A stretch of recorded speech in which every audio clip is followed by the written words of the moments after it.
The Signalman.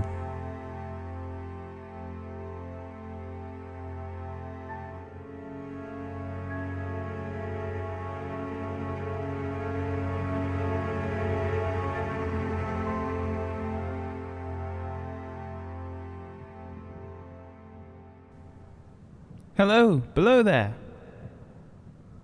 When he heard a voice thus calling to him, he was standing at the door of his box, with a flag in his hand, furled round its short pole. One would have thought, considering the nature of the ground, that he could not have doubted from what quarter the voice came. But instead of looking up to where I stood on the top of the steep cutting nearly over his head, he turned about and looked down the line. There was something remarkable in his manner of doing so, though I could not have said for my life what. But I know it was remarkable enough to attract my notice, even though his figure was foreshortened and shadowed down into the deep trench, and mine was high above him, so steeped in the glow of an angry sunset that I had shaded my eyes with my hand before I saw him at all. "Hello, below!" From looking down the line, he turned himself about again, and raising his eyes, saw my figure high above him. "Is there any path by which I can come down and speak to you?" He looked at me without replying, and I looked down at him, without pressing him too soon with a repetition of my idle question. Just then there came a vague vibration in the earth and air, quickly changing into a violent pulsation, and an oncoming rush that caused me to start back, as though it had force to draw me down. When such vapour as rose to my height from this rapid train had passed me and was skimming away over the landscape, I looked down again and saw him refurling the flag he had shown while the train went by. I repeated my inquiry. After a long pause, during which he seemed to regard me with fixed attention, he motioned with his rolled-up flag towards a point on my level, some 200 or 300 yards distant. I called down to him, "All right," and I made for that point. By dint of looking closely about me, I found a rough zigzag descending path notched out, which I followed. The cutting was extremely deep and unusually precipitate. It was made through a clammy stone that became oozier and wetter as I went down. For all these reasons, I found the long way enough to give me time to recall a singular air of reluctance or compulsion with which he had pointed out the path. When I came down low enough upon the zigzag descent to see him again, I saw that he was standing between the rails on the way by which the train had lately passed, in an attitude as if he were waiting for me to appear. He had his left hand at his chin, and that left elbow rested on his right hand, crossed over his breast. His attitude was one of such expectation and watchfulness that I stopped for a moment, wondering at it. I resumed my downward way, and stepping out upon the level of the railroad and drawing nearer to him, saw that he was a dark, sallow man, with a dark beard and rather heavy eyebrows. His post was in as solitary and dismal a place as ever I saw. On either side, a dripping wet wall of jagged stone, excluding all view but a strip of sky. The perspective one way only a crooked prolongation of this great dungeon. The shorter perspective in the other direction, termination in a gloomy red light, and the gloomier entrance to a black tunnel, in whose massive architecture there was a barbarous, depressing, and forbidding air. So little sunlight ever found its way to this spot that it had an earthly, deadly smell, and so much cold wind rushed through it that it struck chill to me, as if I had left the natural world. Before he stirred, I was near enough to him to have touched him. Not even then removing his eyes from mine, he stepped back one step and lifted his hand. This was a lonesome post to occupy, I said, and it had riveted my attention when I looked down from up yonder. A visitor was a rarity, I should suppose, not an unwelcome rarity, I hoped. In me, he merely saw a man who had been shut up within narrow limits all his life. and who, being at last set free, had newly awakened interest in these great works. To such purpose I spoke to him, but I am far from sure of the terms I used, for besides that I am not happy in opening any conversation, there was something in the man that daunted me. He directed a most curious look towards the red light near the tunnel's mouth, and looked all about it, as if something were missing from it, and then looked at me. That light was part of his charge, was it not? He answered in a low voice, "Don't you know it is?" The monstrous thought came into my mind as I perused the fixed eyes and the saturnine face that it was a spirit, not a man. I have speculated since whether there may have been infection in his mind. In my turn I stepped back, but in making the action I detected in his eyes some latent fear of me. This put the monstrous thought into flight. "You look at me," I said, forcing a smile, "as if you had a dread of me." "I was doubtful," he returned, "whether I had seen you before." "Where?" He pointed to the red light he had looked at. "There?" I said. Intently watchful of me, he replied, but without sound, "Yes." "My good fellow, what should I do there? However, be that as it may, I was never there, you may swear." "I think I may," he rejoined. "Yes, I am sure I may." His manner cleared, like my own. He replied to my remarks with readiness and in well-chosen words. Had he much to do there? Yes. That was to say, he had enough responsibility to bear, but exactness and watchfulness were what was required of him, and of actual work, manual labour, he had next to none. To change that signal, to trim those lights, and to turn his iron handle now and then, was all he had to do under that head. Regarding those many long and lonely hours of which I seemed to make so much, he could only say that the routine of his life had shaped itself into that form, and he had grown used to it. He had taught himself a language down here, if only to know it by sight, and to have formed his own crude ideas of its pronunciation could be called learning it.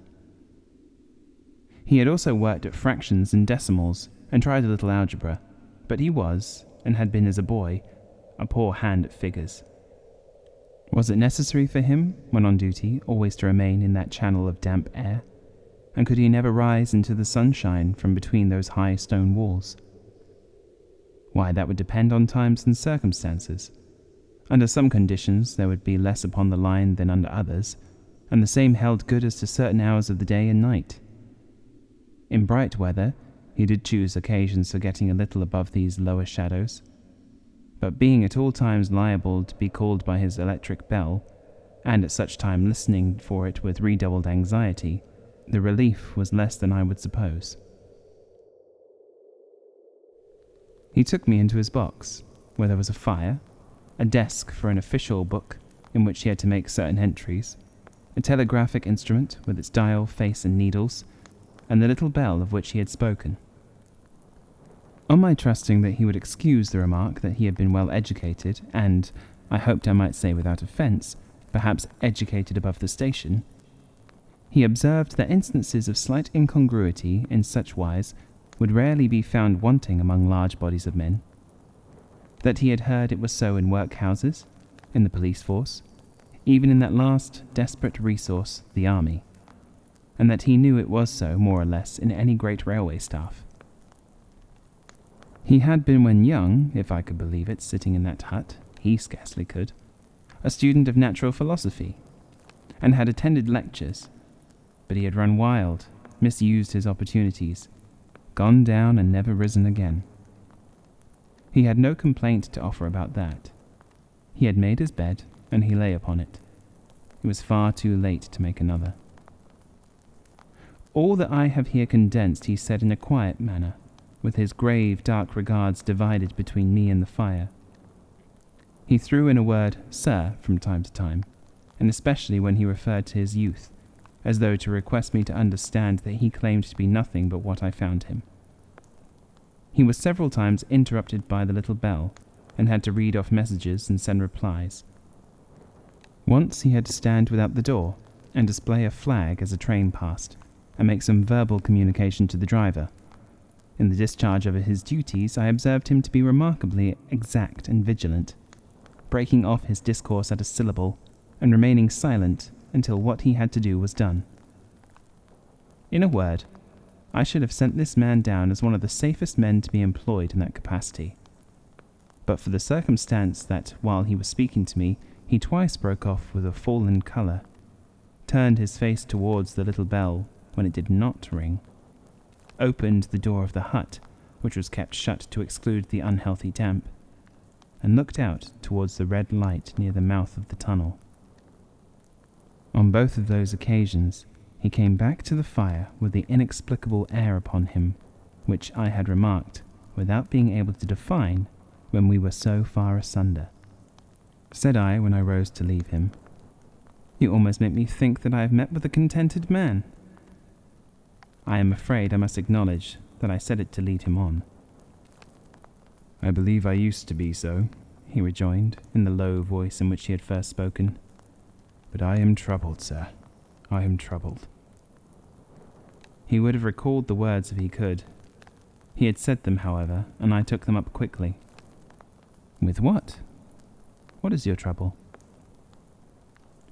"It is very difficult to impart, sir.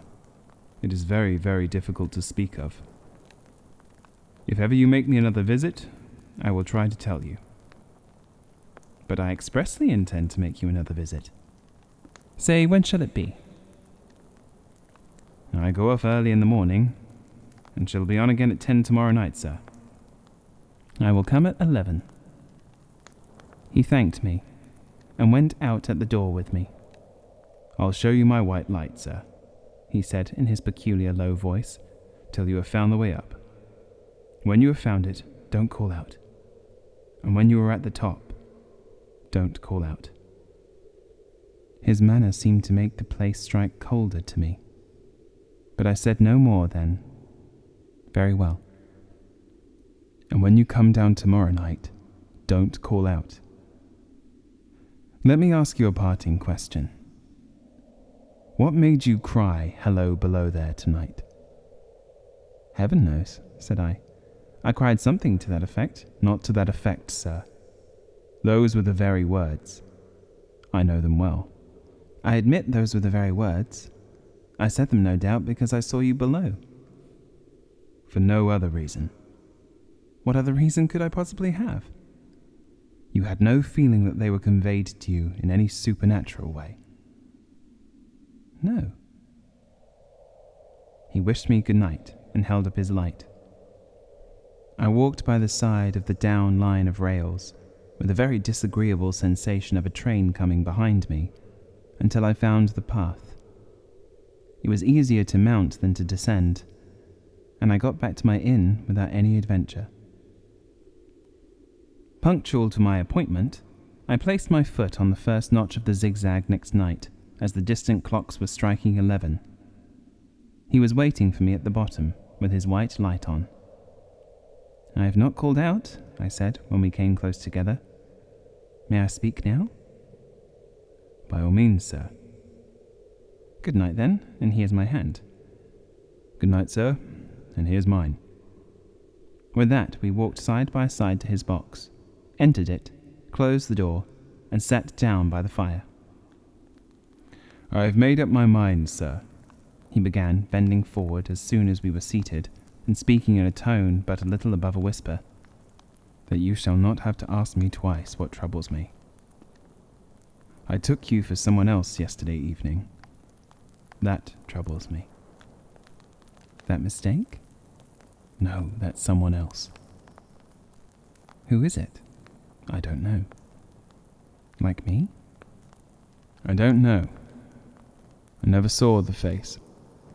The left arm is across the face, and the right arm is waved, violently waved, this way." I followed his action with my eyes, and it was the action of an arm gesticulating with the utmost passion and vehemence. "For God's sake, clear the way." "One moonlight night," said the man, "I was sitting here when I heard a voice cry, 'Hello, below there!' I started up, looked from that door, and saw this someone else standing by the red light near the tunnel, waving as I just now showed you. The voice seemed hoarse with shouting, and it cried, 'Look out! Look out!' I caught up my lamp, turned it on red, and ran towards the figure, calling, 'What's wrong? What has happened? Where?' It stood just outside the blackness of the tunnel. I advanced so close upon it that I wondered at its keeping the sleeve across its eyes. I ran right up at it and had my hand stretched out to pull the sleeve away when it was gone." "Into the tunnel?" said I. "No. I ran on into the tunnel, 500 yards. I stopped and held my lamp above my head and saw the figures of the measured distance and saw the wet stains stealing down the walls and trickling through the arch. I ran out again faster than I had run in, for I had a mortal abhorrence of the place upon me, and I looked all round the red light with my own red light, and I went up the iron ladder to the gallery atop of it, and I came down again and ran back here. I telegraphed both ways. 'An alarm has been given. Is anything wrong?' The answer came back both ways. 'All well.' Resisting the slow touch of a frozen finger tracing up my spine, I showed him how that this figure must be a deception of his sense of sight, and how that figures originating in disease of the delicate nerves that minister to functions of the eye were known to have often troubled patients, some of whom had become conscious of the nature of their affliction, and had even proved it by experiments upon themselves. As to an imaginary cry, said I, do but listen for a moment to the wind in this unnatural valley while we speak so low, and to the wild harp it makes of the telegraph wires. That was all very well, he returned, after we had sat listening for a while, and he ought to know something of the wind and the wires, he who so often passed long winter nights there, alone and watching. But he would beg to remark that he had not finished. I asked his pardon, and he slowly added these words, touching my arm. Within 6 hours after the appearance, the memorable accident on this line happened, and within 10 hours the dead and wounded were brought along through the tunnel over the spot where the figure had stood. A disagreeable shudder crept over me, but I did my best against it. It was not to be denied, I rejoined, that this was a remarkable coincidence, calculated deeply to impress his mind. But it was unquestionable that remarkable coincidences did continually occur, and they must be taken into account in dealing with such a subject. Though to be sure, I must admit, I added, for I thought I saw that he was going to bring the objection to bear upon me, men of common sense did not allow much for coincidences in making the ordinary calculations of life. He again begged to remark that he had not finished. I again begged his pardon for being betrayed into interruptions. This, he said, again laying his hand upon my arm and glancing over his shoulder with hollow eyes, was just a year ago.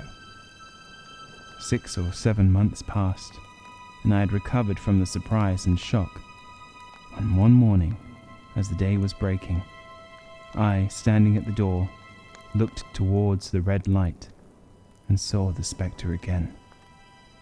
He stopped with a fixed look at me. Did it cry out? No, it was silent. Did it wave its arm? No. It leaned against the shaft of light, with both hands before the face like this. Once more I followed his action with my eyes, It was an action of mourning.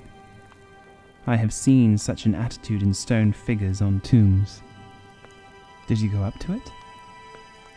I came in and sat down, partly to collect my thoughts, partly because it had turned me faint. When I went to the door again, daylight was above me, and the ghost was gone. But nothing followed? Nothing came of this?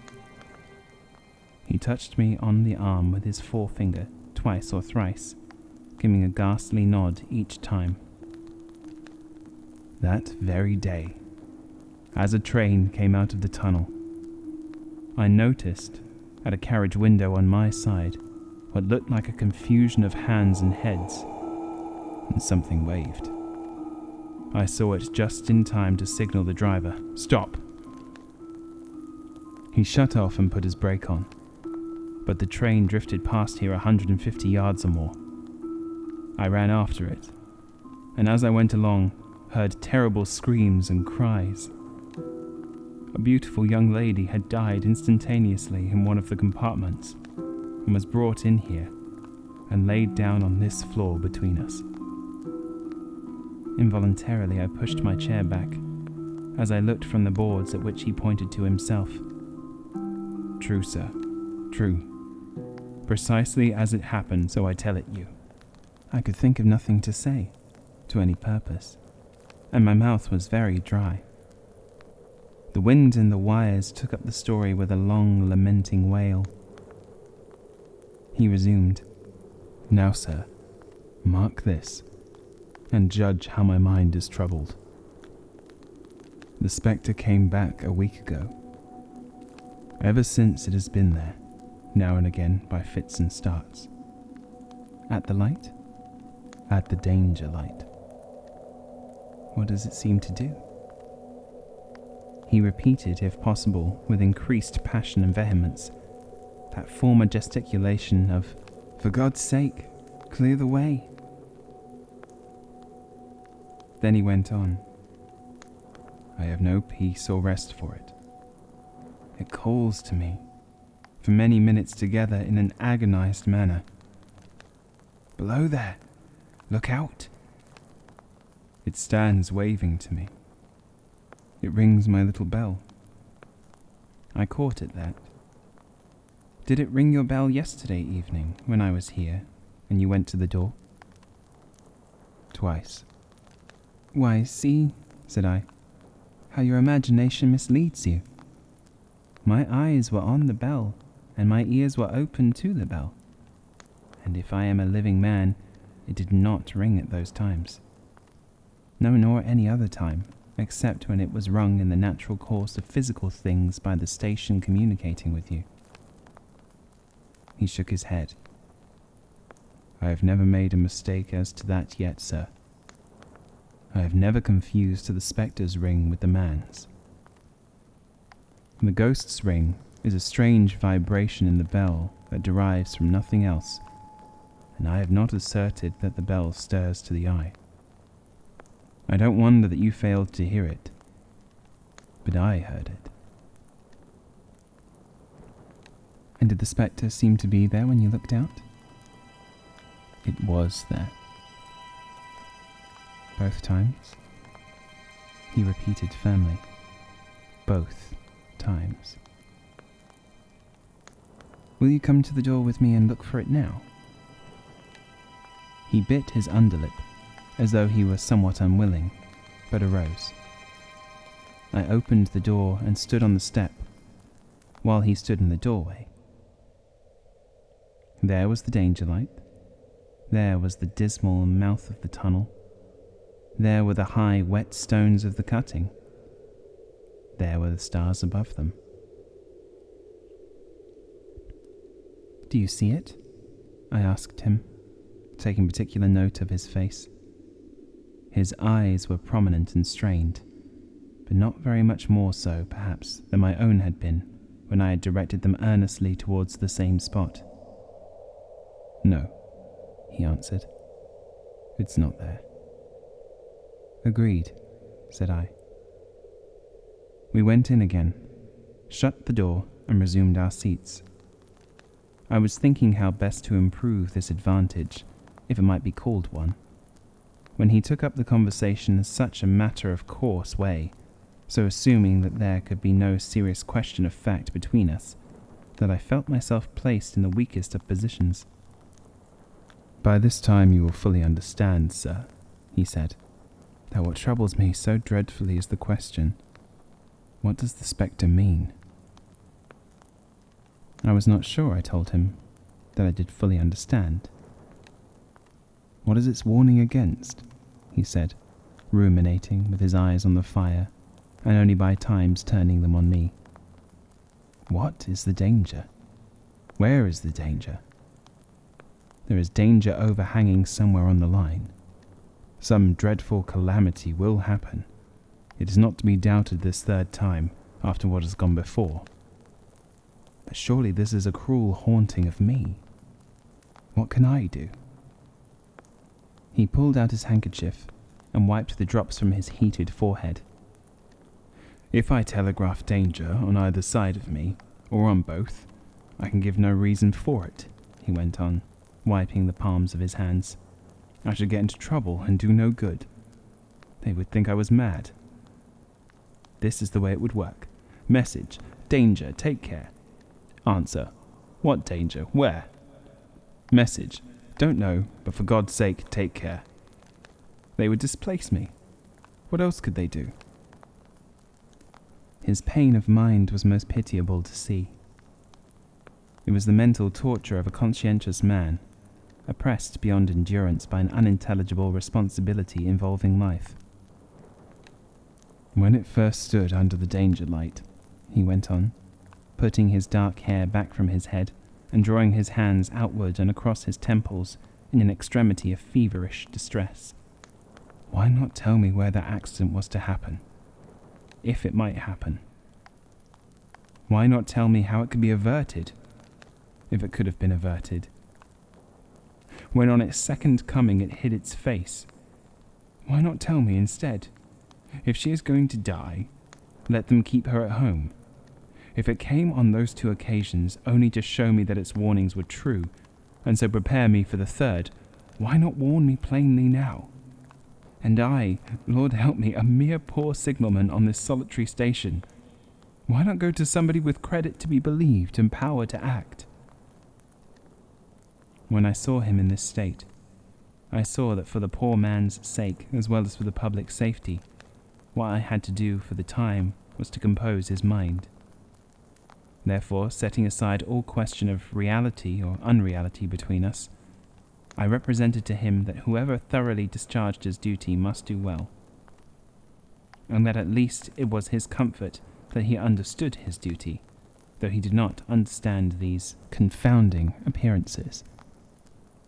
In this effort I succeeded far better than in the attempt to reason him out of his conviction. He became calm. The occupations incidental to his post as the night advanced began to make large demands on his attention, and I left him at 2 a.m. I had offered to stay through the night, but he would not hear of it.